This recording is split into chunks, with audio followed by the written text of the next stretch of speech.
The day the ghost came out with his gun lingers in my mind, and today, after many years of living with its haunting, I have finally put pen to paper to dispel its memory.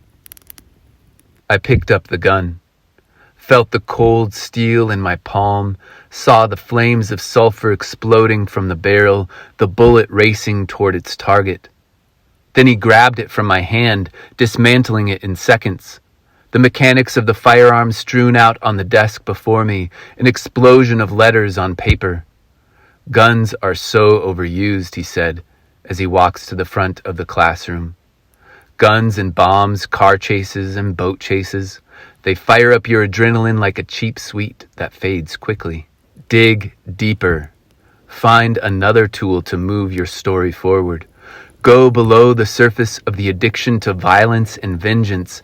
Find its source and tug at that string. The bell rings and my classmates and I rise, gathering our books and notepads with the screeching of chairs on the linoleum floor. Chatter everywhere as I walk toward the door. He looks up at me with a clear gaze, sending a shiver down my spine. I look away and push through the crowd. As the sea of students flows around me in the hall between classes, I pause to take in the scene. Blood and bone, earthen homes, mud formed, and with breath we are born to live as we choose to be. A second bell, right on cue, compels the human sea to part and flow and pool in classroom after classroom after classroom. I walk past each room, watching my fellow students living their high school dream. Goth and jock, prepster and nerd, and everyone in between. My feet are meant to follow the crowd, to enter and sit, to listen and obey. But the dismantled gun in my notebook has me walking a different way. I can see the autumn wind rustling red and golden leaves as I approach the door and exit into the crisp, cool morning. My car waits in the parking lot, but I pass it by, cross the football field, and disappear into the woods. The woods, a tool much like my dismantled gun, is given imagery that reflects fear and uncertainty in the minds of men. Witches live in the woods.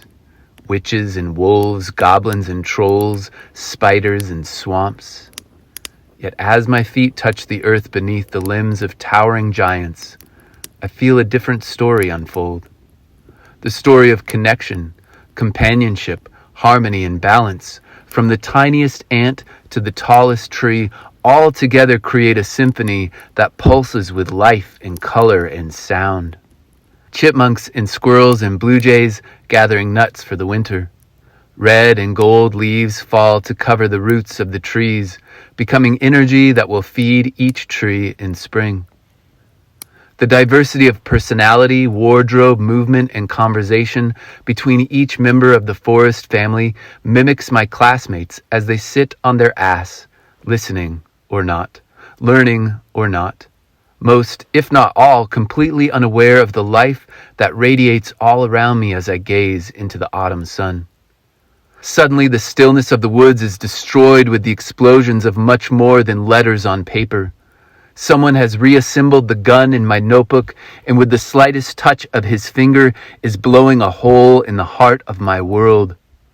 I rush back to the school to watch my classmates spilling out of back doors and windows, propelled by rapid-fire explosions within. Then all is silent. For a moment we wait and listen. The tree above me rustling in the wind. Our breath, our life, the future, all hang in the balance. A final shot rings through the air and we shudder, a convulsion that ripples around the school before being carried into the wind. Today, the day the ghost came out with his gun, will echo into eternity. I slip back into the woods, walk a few steps, and collapse. My body emptying of the blood that flows through the halls, my heart racing with the agony of what I wrote in the letters of my pen. I descend into the earth. I collapse into the sea of energy all around me, and tears flow like never before. The day the ghost came out with his gun was the day I rose new from the earth.